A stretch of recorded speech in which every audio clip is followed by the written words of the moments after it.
Hello class 6, this is your computer and your lesson number is 7. As you can see, this is your computer book. Open now.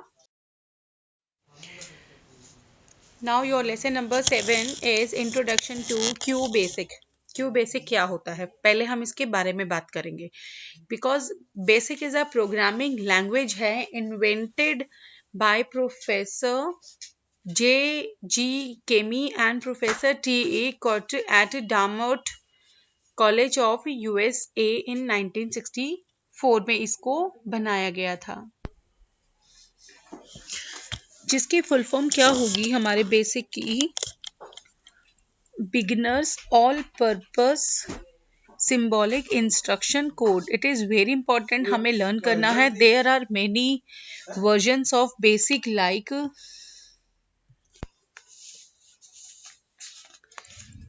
Now. इसके कुछ examples हमारे dose version है जो like Q basic हो गया और GW basic हो गया. इस तरीके से हम ये इसको सीखेंगे. तो क्यू बेसिक हमारा क्या है? It is used for the beginners as it is simple है और इजी है. तो जो हमारा लर्नर होता है सबसे पहले वो क्यू बेसिक से स्टार्ट करता है, because it helps in calculating the numerical values करते हैं, ड्राइंग करते हैं और developing the games and animations, making music tunes, printing data on the paper और ऑन द स्क्रीन. तो ये सभी काम हम क्यू बेसिक में हम कर सकते हैं. तो इसके लिए हमारी इन टर्म्स को जानने की, जो अगर हम क्यू बेसिक को समझना चाह रहे हैं, जो क्यू बेसिक हमारी प्रोग्रामिंग लैंग्वेज है, तो हमारे पास कुछ टर्म्स हैं जिनको जानना हमारे लिए ज़रूरी है. Like first one is instruction. Instruction का मतलब क्या है? अगर आपकी मम्मा आपको इंस्ट्रक्शन दे रही है कि हाँ आपने इतनी देर में ये लेसन लर्न करना है, दैट इज कॉल्ड, जो कमांड मम्मा आपको दे रही है या जो कमांड हम अपने कंप्यूटर के द्वारा करवाना जो चाहते हैं काम, वो हम कमांड उनको देते हैं, that is called instruction. Next one is program. Program एक सेट ऑफ इंस्ट्रक्शंस होता है जो कंप्यूटर को दिया जाता है और जिसके अकॉर्डिंगली हमारे कंप्यूटर ने प्रोग्राम को एग्जीक्यूट करना होता है इन इंस्ट्रक्शन के through. Next one is programmer. कौन होता है? Programmer is a person. वो पर्सन होता है जो हमारे कंप्यूटर के प्रोग्राम्स को बनाता है और उसके पास गुड नॉलेज होती है प्रोग्रामिंग लैंग्वेज की, ताकि वो जो हमें डिजायर टास्क जो हम करवाना चाहते हैं वो उसको करने में वो एबल हो. Next one is programming language. अब ये हमारी बात तो समझ नहीं सकता है, मैंने आपको पहले भी बताया था, ताकि हमारी कुछ ऐसी पर्टिकुलर लैंग्वेज होगी कंप्यूटर, ताकि उस अकॉर्डिंगली प्रोग्राम्स को करेगा और उसके अकॉर्डिंगली ही वो अपनी इंस्ट्रक्शंस को फॉलो करेगा और उन्हीं इंस्ट्रक्शंस के अकॉर्डिंगली ही वो वर्क करेगा. ओके, नाउ फीचर्स हमारे क्या क्या होते हैं क्यू बेसिक के? Like first one is it has its inbuilt editor, so there is no need of external editor की ज़रूरत नहीं होती है इसमें, और ये बहुत सिंपल होता है ताकि हमारे जो लर्नर है वो इसको यूज़ कर सके. लाइक फ्लो चार्ट हो गया, एल्गोरिथम हो गया. Next one is it also acts as a base to learn other language of programming. ठीक है, तो ये हमारा एक बेस होता है. इसको समझने के बाद ही हम बाकी अदर जो प्रोग्रामिंग लैंग्वेजेस को समझने में हमारे लिए इजी हो जाता है, और ये हमें आउटपुट भी प्रोवाइड करेगा किसी भी करेक्ट प्रोग्राम के लिए. Next one is modification of the programs is also very easy. ये इसका मॉडिफिकेशन जो प्रोग्राम्स का है वो भी बहुत ईजी है, और इसमें हम अपने रिमार्क्स भी ऐड कर सकते हैं in between the program to make it readable, ताकि उसको हम आसानी से पढ़ सकें. एज वी नो, जो हमारा प्रीवियस फैक्ट आपको स्क्रीन पे दिख रहा है, it is very old but it is not absolute till now, क्योंकि इसका जो विजुअल वर्जन है क्यू बेसिक का, उसको विजुअल बेसिक भी कहा जाता है. Now the next one topic is opening Q basic. को हम किस तरीके से ओपन करते हैं? It runs from N executable file name QBasic.ext से हम इसको ओपन कर सकते हैं, जिसे क्या चाहिए? डॉस चाहिए. व्हाट इज डॉस की फुल फॉर्म क्या होती है? डिस्क ऑपरेटिंग सिस्टम, जो एक रनिंग बेस है जिसमें हमारा Windows 7 does not support DOS को directly. So you need a specific software चाहिए जिसको कहा जाता है इम्यूलेटर, ताकि हम DOS एनवायरनमेंट को विंडोज 7 में क्रिएट कर सकते हैं, और हम यहाँ सर्च भी कर सकते हैं और अपनी फाइल भी डाउनलोड कर सकते हैं, ताकि हम उसमें जो अपने अकॉर्डिंगली हम काम करना चाहें वो उसमें पूरा कर सकते हैं। तो जब हमारा डॉस बॉक्स गेट इंस्टॉल्ड हो जाता है हमारे सिस्टम में, तो उसकी पहली स्क्रीन आपको जैसे दिखाई दे रही है स्क्रीन पे, मेरी स्क्रीन पे इस तरीके की आपकी जो डिस्प्ले आपको नजर आएगी यहाँ पे। और इस तरीके की जब हमारी स्क्रीन शो हो जाएगी, इज अ वेलकम मैसेज है हमारे लिए कि हाँ now you have to start your work. तो यहाँ पर हम प्रेस कर देंगे escape key to come to the next screen पे आने के लिए, और वहां पर हम क्यू बेसिक के प्रोग्राम्स यहाँ पर हम कमांड्स दे सकते हैं। Okay, now you have your fill in the blanks, this you have to do by your own. Now what are the main functions, किस तरीके से काम करता है, क्या क्या काम करता है। फर्स्ट वन हमारा है फाइल मेन्यू। फाइल मेन्यू एक ड्रॉप डाउन लिस्ट है हमारे, उसमें बहुत सारे हम जो काम करना चाहते हैं उससे रिलेटेड हमारे एक ड्रॉप डाउन मेन्यू निकलता है। Open, save, save as, print और exit options.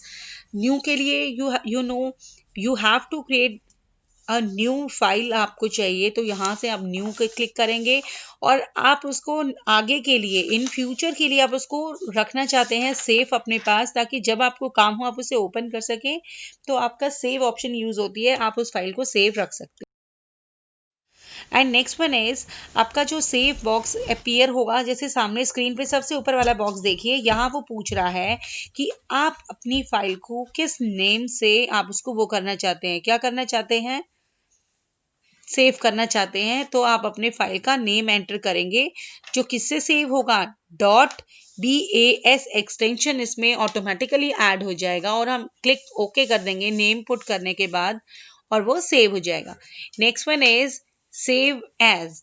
If you want to save your existing, जो आपके पास एक फाइल ऑलरेडी सेव है, आप उसको किसी और नाम से सेव करना चाहते हैं, then you use the option save as, और वो उसके बाद आप सेव एज उसको फाइल में जाके आप सेव एज करेंगे, उसका नाम पुट करेंगे वहां पे, then you have to click button. ठीक है, ओके बटन पे आप क्लिक करेंगे। Next one option is open. जैसे अभी मैंने बताया था कि आप अपनी फाइल को फॉर फ्यूचर के लिए सेव रखते हैं, तो आप उसको जब ओपन करना चाहेंगे, आप ओपन क्लिक करेंगे, एक डायलॉग बॉक्स आएगा, वो आपसे पूछेगा कि आपकी फाइल किस नेम से सर्च करनी है, आपको वो नाम आपको वहां पुट करना पड़ेगा, और ओके करेंगे तो आपकी जो डिजायर्ड फाइल है जो आप ओपन करना चाहते हैं वो ओपन हो जाएगी। Fine. Next one is very important is there, you have the print option. Print के लिए क्या होता है कि जो आपने अपना काम प्रोग्रामिंग लैंग्वेज में यहाँ आपने किया है, आप उसको क्या करना चाहते हैं, पेज पे प्रिंट आउट निकालना चाहते हैं, तो you can take out the print out of your programs with this option. आपका एक अपीयर होगा, वहां आपके कुछ लिस्ट ऑफ ऑप्शंस दिखाई देंगे, आप उसको वहां प्रिंट के ऑप्शन देके and you have to click it, और आपका पेज प्रिंट आउट होके आउट मिलेगा। And next one is exit. Exit भी आपका फाइल मेन्यू में मिलेगा, जो आपका एक प्रोवाइड करता है एग्जिट डायलॉग बॉक्स। आप उसमें एग्जिट करेंगे and then click on cancel option, कि आप उसको ओके रखना चाहते हैं, सेव रखना चाहते हैं, तो आप उसको सेव करने के लिए आप येस कर देंगे। देन आप अपने जो जहां से आपने काम स्टार्ट किया था वहां के लिए आप एग्जिट करके या कैंसिल करके कंटिन्यू कर सकते हैं। नेक्स्ट आपका अब मैंने एडिट मेन्यू करेंगे हम। अभी तक तो हमने फाइल मेन्यू किया था, अब हमारा एडिट मेन्यू में कट आ गया। कट क्या होता है, this option will move the, जो सेलेक्टेड टेक्स्ट को move on to the clipboard from one place to another. आप एक जगह से किसी टेक्स्ट को करना चाहते हैं, उसको दूसरी जगह पे प्लेस करना चाहते हैं, then you use the cut option. Copy क्या होता है, आप वहां से नहीं काटना चाहते, एक प्लेस पे आपका कोई टेक्स्ट है, ओके, आप उस टेक्स्ट को उसी को सेम कॉपी करना चाहते हैं किसी अनदर प्लेस पे, then you use copy option. And paste का क्या, इट मीन जो आपने कॉपी किया है उसको पेस्ट करेंगे, तो आपको पेस्ट ऑप्शन भी यूज करना होगा, तो वहां से आप पेस्ट करके ओके कर देंगे, तो आपका जो सेलेक्टेड टेक्स्ट है वो कॉपी और पेस्ट हो जाएगा। Now you have the run menu में क्या आएगा आपका? You can execute the program from the run menu. It can start कर सकता है, रीस्टार्ट भी कर सकता है और कंटिन्यू भी कर सकता है to execute the program. Now you have the another topic, elements used in QBasic. Now QBasic language uses the basic elements like character set हो गया, constants हो गए, variables हो गए, operators हो गए, statements हैं आपके, ये सभी आप यूज कर सकते हैं। इसमें करेक्टर सेट्स में आपके अल्फाबेट्स आएंगे ए से लेकर जेड तक, चाहे वो स्मॉल हो या कैपिटल हो, इन्हें करेक्टर सेट कहा जाता है। नेक्स्ट वन इज नंबर्स आपके 0 से लेकर 9 तक आते हैं। And then your special characters क्या होते हैं, जैसे आपको स्क्रीन पे देखिए minus, plus, star, question mark, ये सभी हमारे स्पेशल करेक्टर्स हैं। Okay, now the next one topic is variables क्या होते हैं। ठीक है, वेरिएबल में अभी मैंने आपको ऊपर भी दिखाया था, आपके वेरिएबल्स किसी का नेम किसी मेमोरी पे लोकेशन में सेव करने के लिए आपको वेरिएबल्स की यूज होती है, जिसमें हमारे 2 टाइप्स के वेरिएबल आते हैं। फर्स्ट वन न्यूमेरिक वेरिएबल, जिसमें हम अर्थमेटिक ऑपरेशंस के लिए हम वैल्यूज डाल सकते हैं, मतलब 0 से लेकर 1 तक के हमारे न्यूमेरिक में आएंगे। और अल्फा न्यूमेरिक में क्या आते हैं हमारे, दे स्टोर अल्फाबेट नंबर्स भी आएंगे और स्पेशल कैरेक्टर्स भी सारे अल्फा न्यूमेरिक वेरिएबल में हमारे आएंगे यहाँ पे ये। ठीक है, now you have the rules for naming variables. को रूल होते हैं कुछ हमारे, जिसके लिए हमें उसको सेव कैसे करें। लाइक आपका अमाउंट, CTR, X, इसमें हमारे जो वेरिएबल जो सेव करने के लिए वो सिर्फ अल्फाबेटिक ही यूज होंगे। और the name of alpha numeric variable must and with a, ये आपको दिख रहा है डॉलर टाइप का साइन है आपका। आप कुछ भी लिखेंगे लेकिन उसके आगे आपको ये $S का ये साइन आपको जरूर बनाना होगा, अदरवाइज वो आपका नहीं उसको सेव करेगा। The name of the variable must not be more than 40 character से ज्यादा वो नहीं लेगा।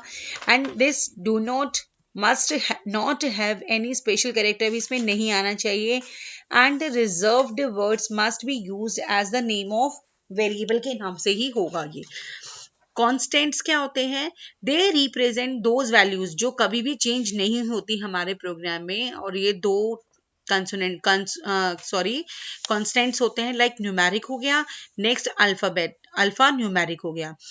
जो हमारे न्यूमेरिक होंगे वो सिर्फ नंबर्स को लेगा, और जो अल्फा न्यूमेरिक है वो हमारे कॉम्बिनेशन होता है, करेक्टर भी आएंगे इसके अंदर, नंबर भी आएंगे और स्पेशल करेक्टर सभी आ जाएंगे इसमें। And next one is operator हमारे कुछ स्पेशल सिंबल होते हैं which are used to generate the new value from one or more values. Like हमारा फर्स्ट है assignment operator, arithmetic operator, rational operator. Next one is logical operator. Assignment में क्या है, जब आप किसी का इक्वल टू लगा के और कोई आप असाइनमेंट ऑपरेटर दे रहे हैं, कुछ वैल्यू दे रहे हैं कि हाँ मुझे इसका आंसर यहाँ चाहिए, then you have to put the equal to का साइन डालते हैं आप। ठीक है, and next one is arithmetic operator. क्या होते हैं, these operators are use in mathematical calculations में यूज होते हैं ये। और यहाँ पर हमारे वेरिएबल, कांस्टेंट सभी आते हैं, जैसे आपको साइन यहाँ दिखाई दे रहा है ना, प्लस, माइनस, डिवाइड, डिवीजन के, ये सभी इसमें आएंगे। रिलेशनल में क्या होता है, जो ऑपरेटर किसी दो वैल्यूज को कंपेयर करने में या किसी का रिजल्ट ट्रू फॉल्स देने में आप यूज करेंगे तो हम रिलेशनल ऑपरेटर को यूज करेंगे। फाइन, जैसे आपको greater, less than, equal to, ये हैं आपके। Next one is logical operators. These operators are used to combine two or more relations आप शो करने के लिए। जब एक्सप्रेशंस को सिंगल वैल्यू, ट्रू और false, they are use in जो डिसीजन मेकिंग स्टेटमेंट्स हैं एंड और नॉट, इनको हम यूज करते हैं, तो ये हमारे लॉजिकल ऑपरेटर्स होते हैं। फाइन, नाउ एक्सप्रेशंस क्या होते हैं हमारे, एक्सप्रेशन जो हैं इंक्लूड करते हैं वेरिएबल्स भी इसी में आ जाएंगे, एंड हमारे कॉन्सेंट्स इसमें आएंगे, एंड ऑपरेटर्स इसमें आएंगे टू इवैल्यूएट अ रिजल्ट, जो हमें हमारा रिजल्ट दिखाएगा एक्सप्रेशंस के बेसिस पे। ठीक है, and next one is statement. Statement क्या होती है, a statement is a line of executable code, जो कंप्यूटर को कहता है कि हाँ मुझे तुमसे ये काम चाहिए, तो मैं सिंटेक्स ऑफ स्टेटमेंट्स भी मैं उसे बोल सकती हूँ और उसके अकॉर्डिंगली वो एग्जीक्यूट करके हमें आंसर देगा यहाँ पे।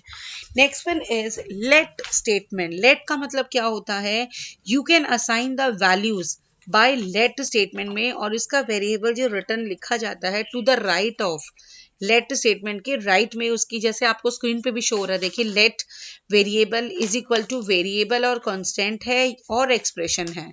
तो इस तरीके के क्वेश्चंस हम लेट स्टेटमेंट में भी कंप्लीट करते हैं। फॉर एग्जाम्पल देखिए आपका ऊपर है, यहाँ मैंने लेट करके नेम डॉलर, राइट में सूरज, लेट्स रेट 17.40, ए की वैल्यू आप x plus 50 divide by 10।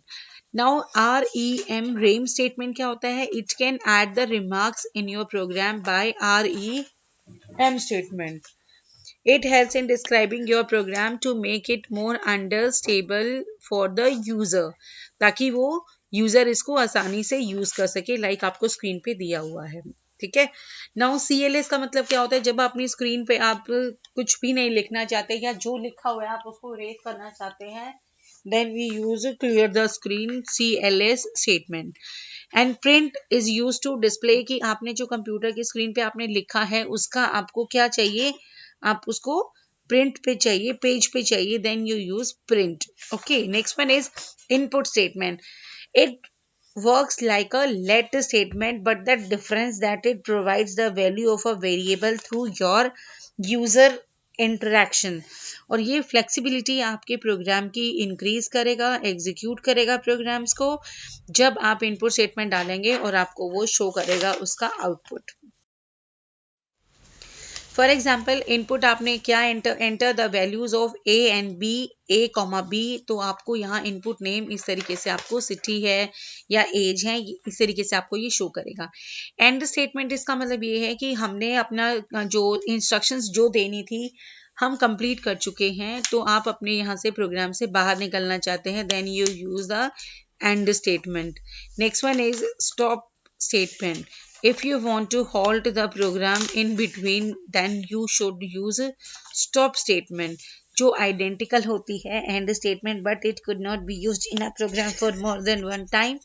And the syntax of stop statement का आपका जो index होता है वो क्या होता है, STOP, stop।